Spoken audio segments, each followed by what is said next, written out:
ಬೆಂಗಳೂರೊಳಗೆ ಗರ್ಭಿಣಿಯರೆಲ್ಲರೂ ಹೋಗಿ ಇಂಗ್ಲೀಷ್ ಶಾಲೆ ಒಳಗೆ ಕುಂಡಿರ್ತಾರ. ಇಂಗ್ಲೀಷ್ ಸ್ಕೂಲ್ನಾಗ ಅವರೆಲ್ಲರೂ ಬಂದು ಕುಂಡಿರ್ತಾರ. ಒಂದು ತಾಸು ಸುಮ್ಮನೆ ಕುಂತು ಕೇಳ್ತಾರ, ನೋಡ್ತಾರ, ಹೋಗ್ತಾರ. ಹುಟ್ಟು ಮಟನು ಎಟ್ರಿ 7ನೇ ತಿಂಗಳಿಂದ ಹಿಡಿದು 9ನೇ ತಿಂಗಳ ಮಟನು. ಆಮೇಲೆ ಅದರ ಅರ್ಥ ಏನು ಗೊತ್ತನ್ರಿ? ಹೊಟ್ಟೆ ಆಗಿದ್ದಾಗನ ಮಕ್ಕಳಿಗೆ ಇಂಗ್ಲೀಷ್ ಕಲಿಸ್ಬೇಕಂತೇಳಿ ತಾವು ಸುಮ್ಮನೆ ಹೋಗಿ ಕೂತು ಕೇಳಿ ಬರ್ತಾರ. ಅಟ್ಟಣದ್ರಾಗ ಹುಟ್ಟಿ ಬೆಳೆದ್ರಾಗನ ಮಾತೃಭಾಷೆ ಕಲಿತಾವಿಲ್ಲ ಗೊತ್ತಿಲ್ಲ, ಇಂಗ್ಲೀಷ್ ಮಾತ್ರ ಪಕ್ಕಾ ಕಲಿತಾವ. ಇಂಗ್ಲೀಷ್ ಮಾತ್ರ ಪಕ್ಕಾ ಕಲಿತಾವ್. ಅದಕ್ಕೆ ನಾನು ನಿಮಗೆ ಹೇಳ್ತಾ ಇರೋದಿಷ್ಟೇ, ನಿಮ್ಗೆ ಯಾರಿಗೆ ಇಂಗ್ಲೀಷ್ ಕಲಿ ಅಂತ ನಾ ಹೇಳಕತ್ತಿಲ್ಲ. ಇಲ್ಲಿ ಕನ್ನಡ ಉಳಿಸೋದು ಬಹಳ ಮುಖ್ಯ ಐತಿ. ನಾವು ಕನ್ನಡಕ್ಕಾಗಿ ಹೋರಾಡೋರದೇವು, ಕನ್ನಡ ಉಳಿಸೋದು ಬಹಳ ಮುಖ್ಯ ಐತಿ. ನಾ ಹೇಳ್ತಾ ಇರೋದಿಷ್ಟೇ, ನೀವು ಹೊಟ್ಟೆಯಾಗಿದ್ದಾಗ ಕನ್ನಡನು ಕಲಿಸ್ಬೇಡ್ರಿ, ಇಂಗ್ಲೀಷ್ನು ಕಲಿಸ್ಬೇಡ್ರಿ. ಹುಟ್ಟಿದ ಮ್ಯಾಗ ಮಾತಾಡ್ತಾವ, ಕಲಿತಾವ. ಹೊಟ್ಟೆಯಾಗಿದ್ದಾಗ ಸಂಸ್ಕಾರ ಕಲಿಸ್ರಿ, ಸಾಕು, ನಿಮ್ಮ ಮಕ್ಕಳು ಮಹಾತ್ಮರಾಗ್ತಾವ.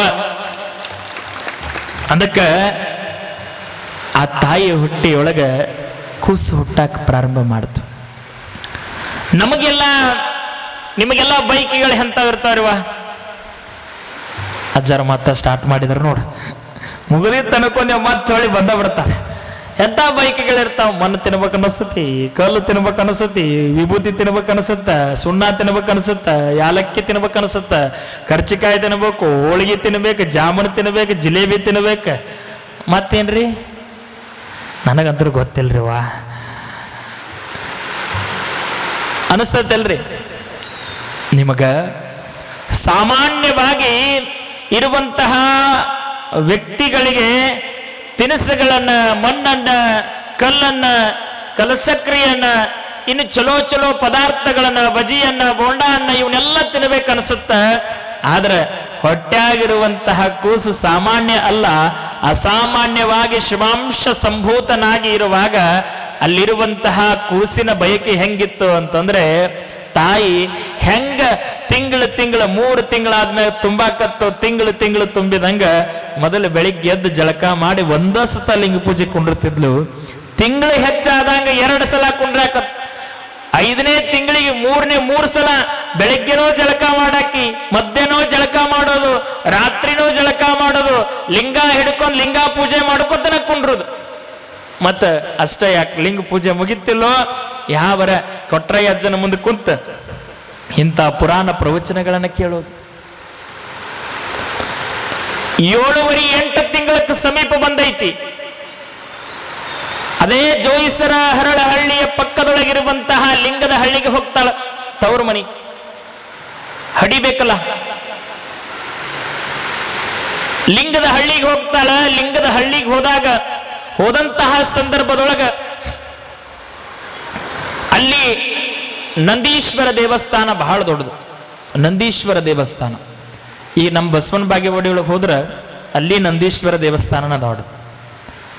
ಮಧುರಸ ಮಾದಲಾಂಬಿಕೆಗೆ 12 ವರ್ಷದ ನಂತರ ಒಂದು ಹೆಣ್ಣು ಹುಟ್ಟಿತ್ತು. ಮಾದಲಾಂಬಿಕೆಗೆ ಒಂದೇ ಒಂದು ಹೆಣ್ಣು ಹುಟ್ಟಿತ್ತು, ಆಕಿ ನಾಗಲಾಂಬಿಕೆ. ಅದಾದ ಮ್ಯಾಗ ಒಟ್ಟ ಮಕ್ಕಳಾಗಿದ್ದಿಲ್ಲ. 12 ವರ್ಷ ನಂದೀಶನ ಸಂಕಲ್ಪ ಮಾಡಿಕೊಂಡು ತಪಸ್ಸು ಮಾಡ್ತಾಳೆ. 12 ವರ್ಷ ವ್ರತ ಮಾಡ್ತಾಳೆ.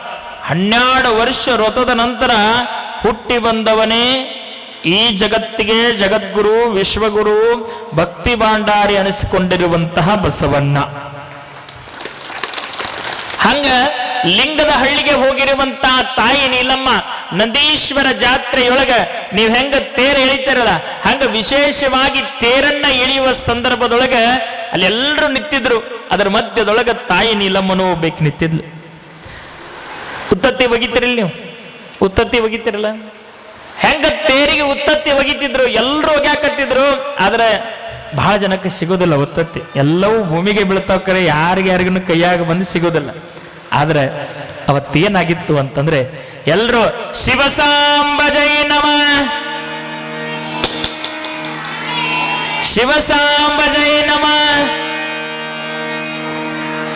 ಹಿಂಗ ನಂದೀಶ್ವರ ಮಹಾರಾಜ್ ಕಿ ಹಿಂಗ ತೇರೆಳ್ಕೋತ ಎಲ್ರು ಜಯಮಂಗಲಂ ಜೈ ನಮ ಪರಾಪದೇ ಶಿವ ಹರ ಹರ ಮಹಾದೇವ ನಂದೀಶ್ವರ ಮಹಾರಾಜ್ ಕಿ ಜಯ, ಬಸವೇಶ್ವರ ಮಹಾರಾಜ್ ಕಿ ಜಯ, ಹಿಂಗ ತೇರಳಕೊತ್ತ ಎಲ್ರು ಉತ್ತತ್ತಿ ಒಗಿತಾ ಇದ್ರು. ಒಂದು ಉತ್ತತ್ತಿ ಕಳಸಕ್ಕ ಬಡದ ಎಲ್ಲಿ ಮಧ್ಯೆ ನಿಂತಿದ್ದಲ್ಲ ನೀಲಮ್ಮ, ಆ ನೀಲಮ್ಮನ ಉಡಿಯೊಳಗ ಬಂದ ಆ ಉತ್ತತ್ತಿ ಬೀಳ್ತದ. ಅದನ್ನ ಹಿಡ್ಕೊಂಡು ಕೈ ಮುಗದಂತಾಳ, ಇದು ಶಿವಪ್ರಸಾದ, ಶಿವ ಕೊಟ್ಟ ಪ್ರಸಾದ. ಇದನ್ನು ತೆಗೆದುಕೊಂಡು ಹೋಗಿ ಸೀದಾ ಮನೆಗೆ ಹೋಗ್ತಾಳ. ಮನೆಗೆ ಹೋಗಿ ಜಳಕ ಮಾಡಿ ವಿಭೂತಿ ಹಚ್ಚಿಕೊಂಡು ಲಿಂಗಯ್ಯನ ಪೂಜೆ ಮಾಡಿ ಲಿಂಗಯ್ಯಗೆ ನೈವೇದ್ಯ ಹಿಡಿದು, ಇದು ಸುಮ್ಮನೆ ಸಾಮಾನ್ಯವಾದಂತಹ ಪ್ರಸಾದವಲ್ಲ, ನಂದೀಶನ ಆಶೀರ್ವಾದದಿಂದ ಮಧುವರಸ ಮಾದಲಾಂಬಿಕೆಗೆ ಹುಟ್ಟಿರುವಂತಹ ಬಸವಣ್ಣ ಹೇಗೋ ಹಾಗೆ ನಂದೀಶನ ಆಶೀರ್ವಾದದಿಂದ ಬಂದಿರುವಂತಹ ಉತ್ತತ್ತಿಯನ್ನು ನಾ ಸೇವನೆ ಮಾಡಿದರೆ ನನ್ನ ಹೊಟ್ಟೆಯೊಳಗೆ ಕೂಡ ಒಬ್ಬ ಬಸವಣ್ಣ ಹುಟ್ಟುತ್ತಾನೋ ಭಾವದಿಂದ ಆ ಉತ್ತತ್ತಿಯನ್ನು ಬಾಯಿಯೊಳಗೆ ಹಾಕೊಂಡ್ಲು. ಏನು ಹಂಗ ಬೆಳೀತಾ 9 ತಿಂಗಳು ತುಂಬಿತು. 9 ತಿಂಗಳು ತುಂಬೈತಿ. ಎಲ್ರೂ ಆಶ್ಚರ್ಯ. ಏನು ಆಶ್ಚರ್ಯ ಅಂತಂದ್ರೆ, ಹೊಟ್ಟೆ ಬಂದಂಗ ಬಹಳ ಜನಕ್ಕೆ ಅಡ್ಡಾಡಕ್ಕೆ ತ್ರಾಸ ತಗೋತಾರ, ಬಹಳ ಜನ ಕುತ್ತಲ್ಲೇ ಕೊಂಡಿರ್ತಾರ. ಆದ್ರೆ ತಾಯಿ ಎಷ್ಟು ಒಂದಿಷ್ಟು ಜನಕ್ಕೆ ಮುಖದಾಗ ಮಡಿವೆ ಆಗ್ತಾವ, ಭಾಳ ಸೋತ್ ಹೋಗ್ಬಿಡ್ತಾರ.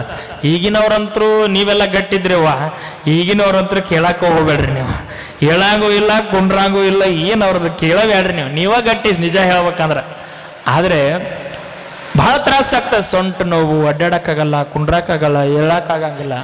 ವಿಚಿತ್ರ ಏನಂದ್ರೆ 9 ತಿಂಗಳು ತುಂಬಿದ್ರು ಕೂಡ ತಾಯಿ ನೀಲಮ್ಮ ಎಷ್ಟು ಸರಳವಾಗಿ ಅಡ್ಡಾಡ್ತಿದ್ಲು, ಎಲ್ಲ ಕೆಲಸ ಮಾಡ್ತಿದ್ಲು. ಮುಖದಾಗ ಒಂದಿಷ್ಟು ಮುಖ ಬಾವು ಬಂದಿದ್ದಿಲ್ಲ, ಕಿಂಚಿತ್ತು ಮುಖ ನೊಂದಿದ್ದಿಲ್ಲ. ಹೆಂಗಿತ್ತಂದ್ರೆ ಹೆಂಗ ತಿಂಗಳುಗಳ ತುಂಬತಾವ ಹಂಗ ಮುಖದೊಳಗೆ ಕಳಾ ಬರಾಕತ್ತಿತ್ತ. ಶಿವಸ್ವರೂಪಿಣಿಯಾಗಿ ಕಾಣ್ತಾ ಇದ್ಲು. 9 ತಿಂಗಳುಗಳಾಗ್ಯಾವ. ಲಿಂಗದ ಹಳ್ಳಿಯೊಳಗ ಅವತ್ತೊಂದು ದಿನ ಮಂಗಳವಾರ ರಾತ್ರಿ 1867 ಇಸ್ವಿಯೊಳಗ ಮಂಗಳವಾರ ರಾತ್ರಿ ಹೆರಿಗೆ ನೋವು ಪ್ರಾರಂಭ ಆತು. ನೋವಂದ್ರೂ ಕೂಡ ಅತಿಯಾದ ನೋವು ಏನಿಲ್ಲ, ಸುಮ್ಮನೆ ಆರಾಮ್ ಮಕ್ಕೊಂಡಾಳ. ಕೂಸು ಹೊರಗೆ ಬರಾಕ ಪ್ರಯತ್ನ ಮಾಡಾಕತ್ತೈತಿ. ಮಧ್ಯರಾತ್ರಿ 2:15 ಪ್ರಾರಂಭ ಆಯ್ತು. ಮಂಗಳವಾರ ಮುಗಿದು ಇನ್ನೇನು ಬುಧವಾರ ಬರಬೇಕು ಅನ್ನುವ ಸಂದರ್ಭದೊಳಗ 3:20 ಬ್ರಾಹ್ಮಿ ಮುಹೂರ್ತ ಪ್ರಾರಂಭ ಆಯ್ತು. 4:12 ಹೆಂಗ ಸೂರ್ಯನ ಉದಯ ಆಗೋ ಹೇಗೆ ಆ ಭಗವಂತ ಹೆಂಗ ಈ ಭೂಮಿಗೊಂದು ಬೆಳಕು ಕೊಡ್ಬೇಕಾದ್ರೆ ಬೆಳಗಿನ ಜಾವ ಎಷ್ಟು ಚಂದ ಕಾಣ್ತತಿಲ್ರವ, ಚಂದ ಕಾಣ್ತದ. ಸುತ್ತಲೂ ಎಲ್ಲ ಹೆಣ್ಣು ಮಕ್ಕಳು ಬಂದಿದ್ದಾರೆ.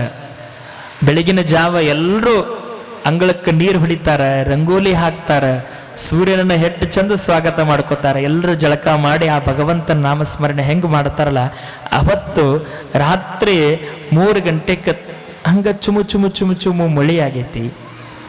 ಇಡೀ ಊರನ್ನ ಮಡಿ ಮಾಡೈತಿ. ಬೆಳಿಗ್ಗೆ ಎದ್ದು ಎಲ್ಲರೂ ಕಸ ಗುಡಿಸ್ಯಾರ, ರಂಗೋಲಿ ಹಾಕ್ಯಾರ.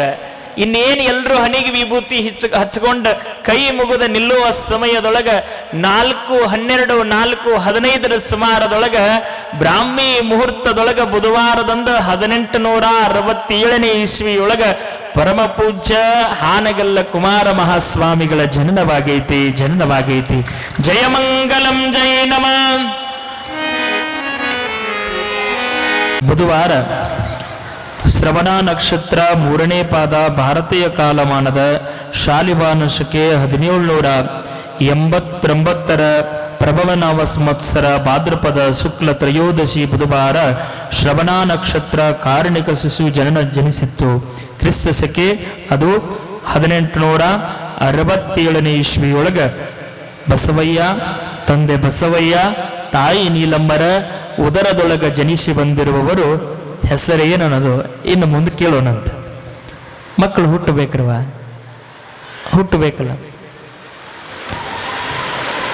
ಬಡವರಿಗೆ ಮಕ್ಕಳು ಭಾಳ, ಶ್ರೀಮಂತರಿಗೆ ಮಕ್ಕಳೇ ಇರೋದಿಲ್ಲ. ಶ್ರೀಮಂತರಿಗೆ ದುಡ್ಡಿದ್ದವರಿಗೆ ಮಕ್ಕಳು ಇರೋದಿಲ್ಲ, ದುಡ್ಡಿಲ್ಲಾರ್ದವರಿಗೆ ಮಕ್ಕಳು ಭಾಳ. ಬೆಳಗಿನ ಜಾವ ಆತು. ಆ ಸಮಯದೊಳಗ ಒಬ್ಬ ಜಂಗಮ ಯಾಕೆ